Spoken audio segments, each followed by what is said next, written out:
This is Bleav in Buckeyes. I'm Bryant Browning with All-American cornerback Chimdi Chekwa. We got a good show for you guys today because we got some real live action. Spring football has started here in Columbus. Our Buckeyes are out there in the shells. They're getting it going. Chill, man. How you doing? Are you enjoying spring? It's spring season, I guess, a little bit. Yeah, right? It's spring. The weather has been nice. It's gonna get a little cold, I think, next week, but it's spring ball. I'm seeing clips floating out there on Twitter and other social media platforms. So yeah, I'm excited, man. They're back at it. Yeah, man, that's always good, man, because, you get on, once football starts, man, when I was a Buckeye fan, the Twitter gets to going, but the media only gets, the first, 15, 20 minutes of practice, so it's nothing, it's, basically all, the guys warming up their arms and shoulders and stuff like that, but then, everybody's hyping it.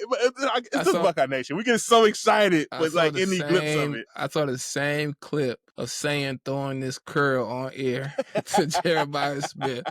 And I saw 5 different takes. Dang, look at that tight spiral. It looks like he done gained some muscle. It looked like he's stepping into his throws more. So many breakdowns of that curl on air. I started to get excited. Like, man, I can't wait for him to throw out route. That first outright might change your life, man. Might change your life, man. But and obviously it's like a short gap, man. We just won a national championship, and once spring ball starts, this is the start of our 25 season, right? This is the 25 season. Obviously, we now got the transfer portal, so things might switch up a little bit, but essentially, this is your 25 team that you're taking into the season, man. And I guess it's always just exciting to see, man. I guess first off, it being spring, what are you looking forward to, man? What are you excited about? Spring ball kicking off from, I guess, this 25 team, and some of these young guys they got huge shoes to fill. They're defending champions. They do, and I'm really excited about some of the competitions I'm seeing out there. But I'm also a little bit excited, like the new coaches that a lot of coaches have been added to the staff. If you haven't, seen. Just trying to kind of seeing how the defense changes a little bit to fit Matt Patricia's identity. How much of what they did last year do they keep? That quarterback competition as well. And the offensive line. There's some shifts on the offensive line as well. So kind of seeing which one of these young guys step up and make their name known. Yeah, because obviously the spring is always the start, and you kind of, and it's funny enough, you get into it, and essentially it's kind of it gets a little basic bar, right? You gotta install, you installing your bread and butter, right? You're not installing, you're not game planning, you're not tweaking things, because you're getting ready for a competition. You just want the guys to understand exactly what we do here offensively, what we do here defensively, what we do here with our special teams, and obviously the defense side of things will be looking totally different because it's a new guy in charge there. So everyone has to kind of come in ready to learn, ready to play, ready to study, and kind of get that grasp of what Matt Patricia, once again, is going to be bringing to the Silver Bullet defense. Yeah, I think one of the key guys I'm watching all spring is C.J. Hicks. C.J. Hicks, go back and watch his highlights from high school. Go back and watch. We've been to some spring practices. We've been to some certain times where we've seen him flash, right? Yeah, the Purdue game. Remember Purdue game? He was coming out there. Yeah, all right. And a lot of times it's him playing fast, coming downhill. I think the hire Matt Patricia and what he likes to do with kind of an edge type tweener, linebacker / defensive end, is going to really benefit C.J. Hicks probably more so than anybody else on that defense. And they saw a little clip today, of him talking to Matt Patricia, got his arm around him. It looked good, man. It looked good. But you see, every clip of him with the defensive line, he's in a 2-foot stance, right? He doesn't have his hand in the dirt. He's down low and he's rushing. And you're going to see a lot of that, I expect, during the season. And it's going to be helpful for the versatility of the defense, and it's going to be helpful to really highlight his ability. So I'm really excited to see how that develops. I think he's finally in that position. We've been calling for it for a while. Put him on the edge. He's been put him on the edge. He's been saying it, right? Yeah, put him on the edge. Honestly, I think there's a few linebackers there that could really fit that same profile as an edge rusher. But for him specifically, man, and Denzel's mentioned it. Other guys have mentioned that they feel like this will be a breakout year for him. And I think now that he will be able to play in that specific position, and I like seeing that communication with Matt Patricia because he needs that ability to be confident, to play free. And I'm expecting a big year out of him this year. And it's going to start this spring. When I go to practice, I'm watching him. Yeah, that's I'm right. watching him for sure. Ready to see him in some one-on-ones and how he look really coming off that edge. But I think one thing is like, in the clips that I saw, usually you say linebacker going on the defensive line, like, oh, maybe he's a little bit undersized. I seen him standing right next to Caden Curry, who's right now probably that number one role in one of those defensive end spots, probably Curry and KJ returning. Man, it was nothing, not much there, man. I mean, I feel like he was a little bit taller than Curry. We're looking like the size. Once again, it's just me just watching a clip on Twitter, right? Type of situation. But he definitely had the size to be right next to Curry. You didn't automatically think that this guy might need to beef up a little bit to kind of play on that edge position. So yeah, last spring when I went to practice and I saw Sonny Styles, Arvell Reese, and CJ Hicks, I'm like, man, it's like they built these linebackers in the lab, and you could put them on the line, you can take them off the ball, you can do whatever you want with them. So, I think they bring that level of versatility. I'm excited for CJ Hicks. I'm also excited for Arvell Reese. He got to play last year, and every time I watched him, I was impressed. Yeah, and I think he takes that next step as the Mike linebacker this year. So I think that group, those three guys, man, they bring a level of just pure athleticism, yeah. speed, etc. Speed, power. Yeah, they just take up a lot of space on the field, right? They could get there, right? No matter you're doing misdirection, whatever it takes. When those guys take off, it doesn't take long for them to get sideline to sideline. That's for sure. And Arvell Reese closes space as well as anybody at linebacker. When he makes the read, going from where he's at to the gap, it is impressive to watch. There's two guys on that defense, Arvell Reese, Caleb Downs. The way they close from point A to point B, man, it's impressive to watch. So I'm excited to see how that unfolds. Yeah, that's for it. And we're already talking about the defense side of the ball. Obviously, you brought up Caleb Downs. There would be some competition, right? And we know, the spring is where you kind of start your campaign if you want to be the starter once fall in the games actually start. We got a safety position though, but also we got two cornerbacks that's coming back. You imagine that Davidson and Matthews are able to kind of hold down those 1 and 2 corner spots, right? Caleb Downs is that. He'll line up somewhere and he'll be spectacular wherever he lines up. But we need another safety, right? And then we also got that nickel spot there that you're seeing Lorenzo Styles playing a little bit, but there should be some pretty healthy competition there for those spots. There's some competition for the second safety position. And whoever ends up at that third safety position, I think it's going to be interesting this year because you have Malik Harford and I Bleav Jalen McClain, two kind of competing for that second starting safety position. And then you mentioned the nickel corner position as well. And I think that nickel position gets interesting because there's a lot of things you can do with the nickel.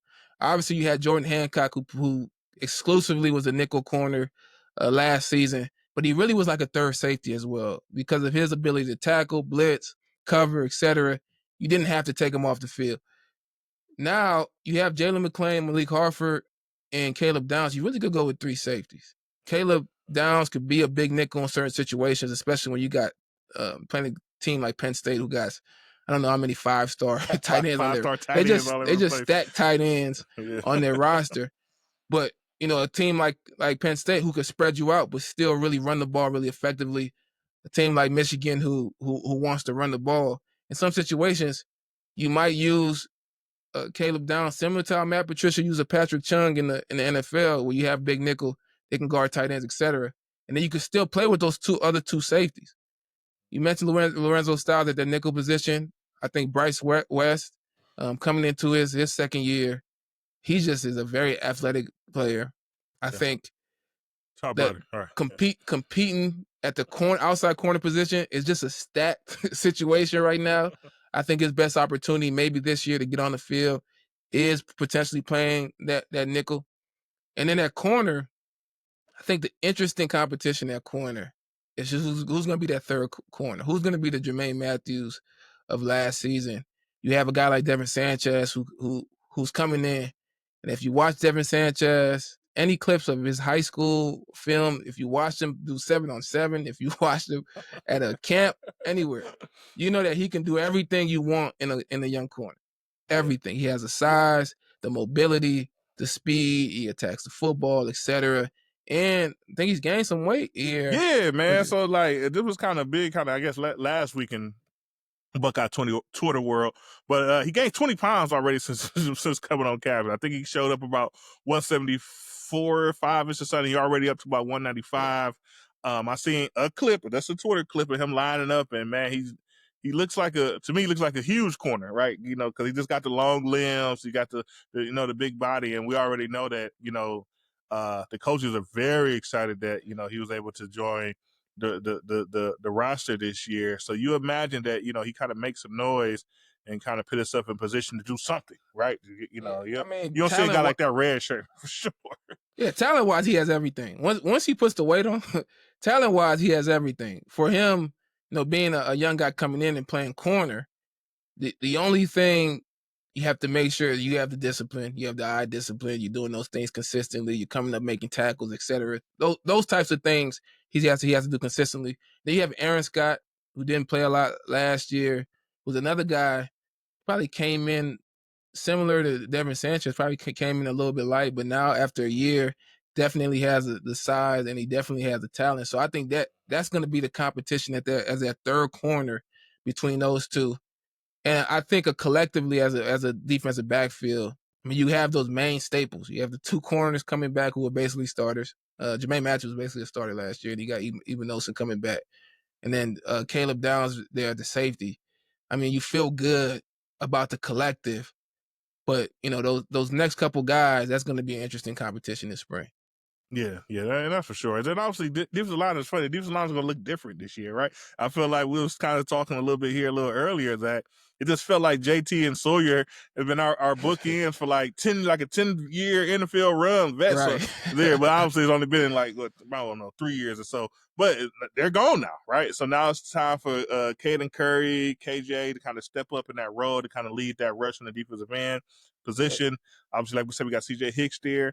But inside, we got McDonald, who Denzel Burke also mentioned when we spoke to him that he is kind of primed to have a big year. He already has to make a big play. We talk about all those goal line stands at Ohio State had. Watch the film. McDonald simply always knocks the center back a yard or two, and that kind of starts the destruction, the disruption of bringing down any type of goal line play. So I feel good about McDonald. I feel good about the collective of young talent on that defensive line. Somebody's gonna have to step up, right? And the beauty of defensive line, you can rotate guys in and out. You have some different fronts that you can utilize with a guy like CJ Hicks, etc. Kenyatta Jackson out there as well. I think he could kind of play in that stand-up edge type position as well. So the defensive line is gonna be cool to see who emerges from that group overall. I'm also interested on the offensive side of the ball in that offensive line. Yeah. Right? Because there's going to be some new faces there as well. Obviously, you still got some guys with a ton of experience. How do you feel about that offensive line Yeah, group? so like I say, I think we kind of spoke about it before. Interiorly, we got a lot of experience, right? You start looking at a Hansman at the center position. You start looking at Montgomery. You start looking at Sherville in the guard spots and what they've been doing there, and also with Tegra Shabola and what he's been doing at the guard spots. But when it comes to the offensive tackles, we lost a couple guys, right? We sent some guys on that most likely would have an opportunity to play in the field, and we're looking at the left tackle, right tackle. We went to the transfer portal, like a good Ohio State Buckeye team could do. We grabbed the guy, and was it Daniel Phillips transferred in from Minnesota, and then we also got Ethan Hawaii. Did I say that right? Oniawu.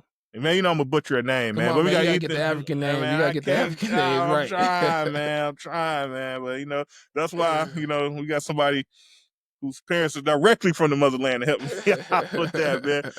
But we got them coming in, and it was funny, man.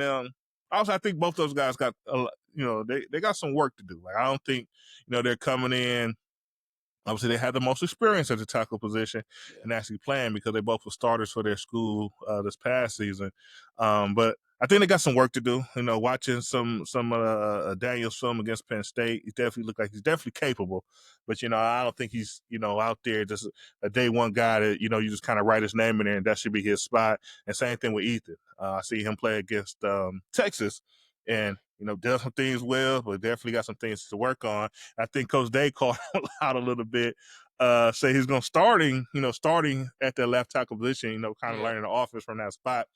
But he got a little conditioning to kind of work on, a little heavy on the scale. I think they kind of had him listed at 357, which is big. That's a big number. That's big. So 357 is big for a tackle, or it's big, right?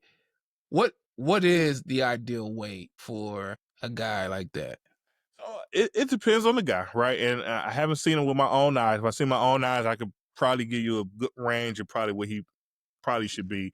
But it really depends on his length, right? His limbs, right? How long is his arms? How long is his legs? You look at DeJuan Jones, who obviously played tackle for us.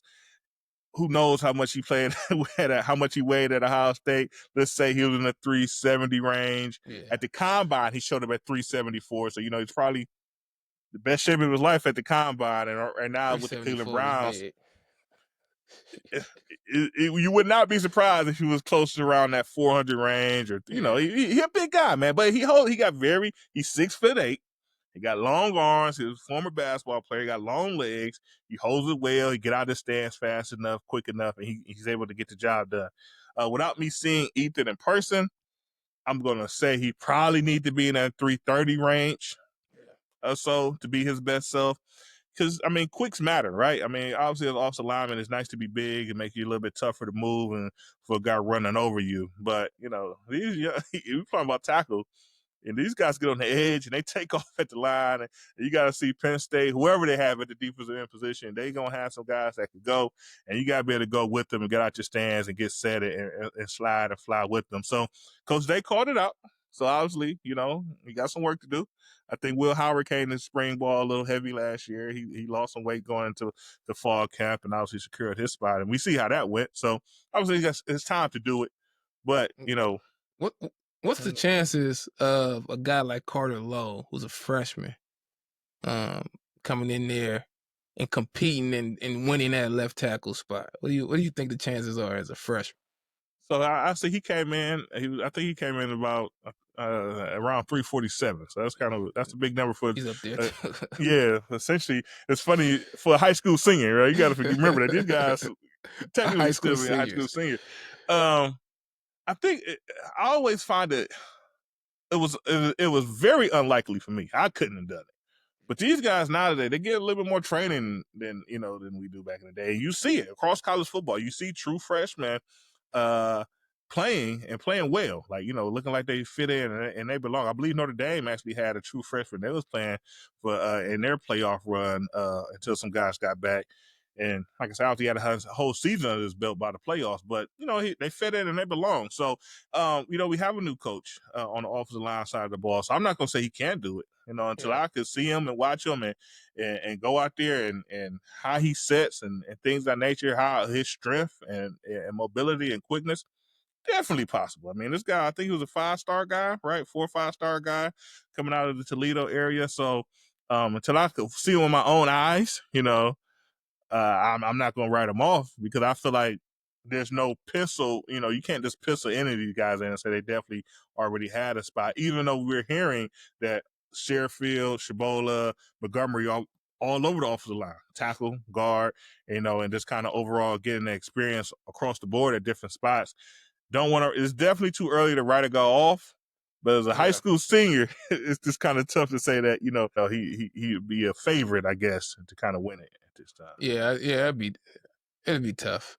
It'd be tough. Any true freshman, right? It's just tough. It's not too many Jeremiah Smiths walking around. There's not a ton of them. So another thing that was interesting that came out. So Coach Prime, Deion Sanders, coaching at Colorado, he talked about maybe for the spring game or even leading up to the spring game for some practices, doing some joint practices or competing against other teams that are not Colorado, which I think it's interesting, and the coach responded, right? Yeah. So Syracuse coach Fran Brown, he basically, he almost like he confirmed it. Almost, he said they will come. He said that Deion Sanders will come to Boulder. I don't know for 3 days. I don't know. He kind of that don't sound. That's kind of a little bit backwards, right? Ain't Colorado in Boulder, right? Yeah, y'all know you kind of mixed up the words. We almost confirmed it that they were going to kind of get together and have some opportunities to practice against each other in the spring. I think he was just putting out a scenario, like, we come to Boulder this many days, blah blah blah, and we compete against each other. And I wonder how much of it is staged. Like what I think like talked about it. Like, oh, you were gonna go on social media and kind of create Just this try hype. right, put some heat on our ads to make it happen. But it is interesting because Yeah. in high school we would during spring like we compete against another team.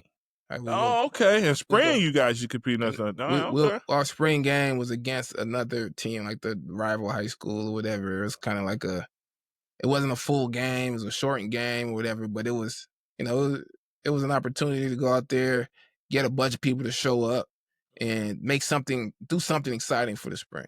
Then obviously in the NFL, during camp, they have joint practices, which, in the NFL is a lot of fights, a lot of stuff happens, A but lot of stuff going on. Yeah. it is an opportunity, especially for those players who are really competing, to get a true idea of what they look like against opposite competition. You can game the system a little bit when you're competing against your same guys every day. Like I got to a point even in the NFL where we start camp. I know day one is day one install for the defense and for the offense. They're gonna run a lot of curls in day one offense. I'm picking off one of these curls, right? Yeah. I'm not thinking about a double move. There ain't no double move in the first first practice, whatever. But when you go against another team, it keeps you honest, and it gives you an opportunity to really compete in a game like atmosphere. I like the idea personally. I think it's a great idea. I mean, especially like you say, in high school in fall, we do scrimmages against other teams before we have our actual real game, usually one or two teams. And in the NFL, they have some practices that lead to a preseason game, and you get some action against another team before it counts for real. Only in college football, you guys need to practice against each other, and Right. then week one you're playing Texas, right? Right, exactly. you have no idea what you're about to get out of your guys. They have, especially your young guys who have no experience of playing. That's in this college football, you're going to have some young guys that are playing some very key roles in that game, and they get no live looks against another team until it counts for real. And we know you have to win games, right? You got to win games to make the playoffs, right? No one is looking at a strength of schedule type of situation. You got to win some games to, have yourself an opportunity to play for a national championship. So I would love it, right? To kind of get the guys together.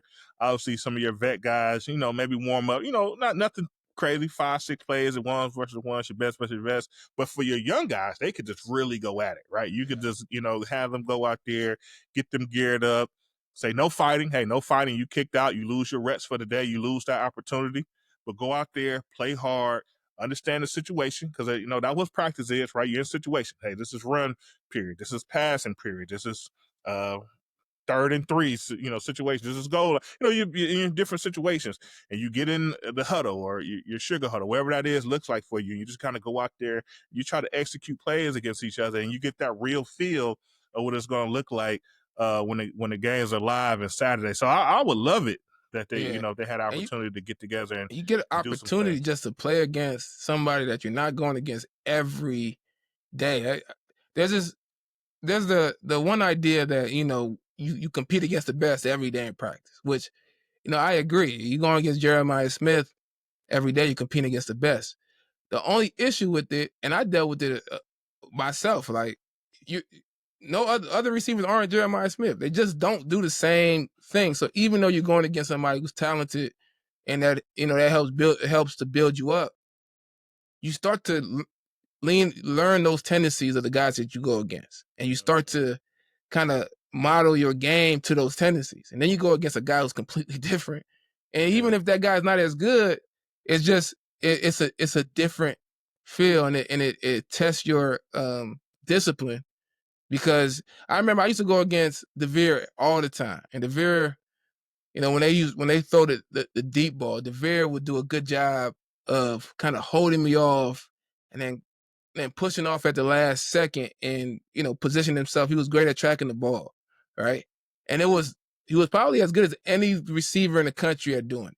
But then when I'll go play in the game, other receivers didn't do it. They didn't do that. And it kind of messed me up because against DeVere, I used to really have to be locked in and get in a good position, kind of get into his chest in order to even get my head around and try to attack the ball.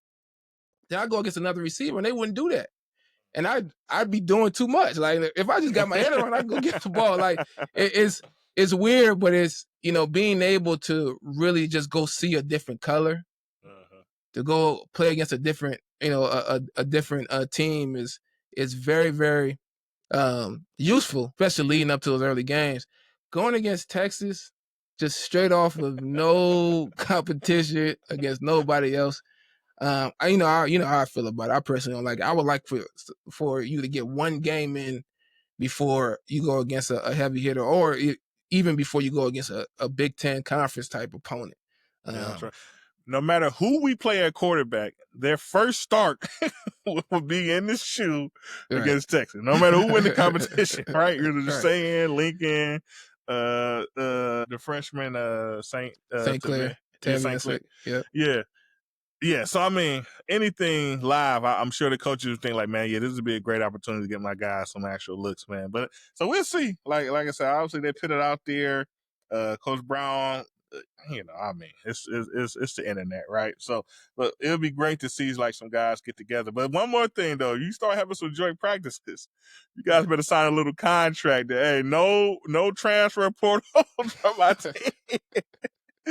You might be lining up, and the other coach, he's going around throwing numbers in your player's helmet, man. So you have to be careful of that, though. How crazy would it be? How crazy would it be if Syracuse goes out to Colorado, they compete in this like spring showcase or whatever, and a few of their players just stay in Colorado. They stay in Colorado. Yeah, I ain't get on the plane, coach. I like what it felt like out here. I think I'm just gonna stay here and just stay here, man. Yeah, I got a U-Haul, man. It's coming down, man. So don't worry about it. That'd be crazy. Man. That would be crazy. Like, you gotta go somewhere. You gotta go off site. Like, you can't come to Ohio State to do it because it's almost like a visit too. Like, right. It's a visit. Right. It's like a visit. Yeah, we'll take your two best players, and the rest of y'all can go back on. Yeah, man. You mess around, you line the cheerleaders on the sideline or something, man. Some guys might not make it back on that play, man. That might be it for them, man. But no, but as spring ball unravels, obviously we'll keep having things, and hopefully, usually they kind of open up the practice for former guys, and obviously we'll try to get there and lay some eyes on some guys and come back and bring it to you. Obviously nothing too in depth, right? Because we're good Buckeyes, we're good former guys, but I think it's always a great opportunity to grow a little bit, see these young guys in person, because obviously we don't have all that experience that we don't have the last couple of seasons. It's time to get some fresh blood out there for Buckeye Nation and learn who's going to be that next household name. So follow us on all platforms, YouTube, Spotify, Apple Podcasts, wherever you listen to podcasts at. Please tap in with us. We'll continue to bring you guys the news. And as always, we'll end our show with a nice OH. Yo. Go Bucks. Talk to you guys soon. Go Bucks.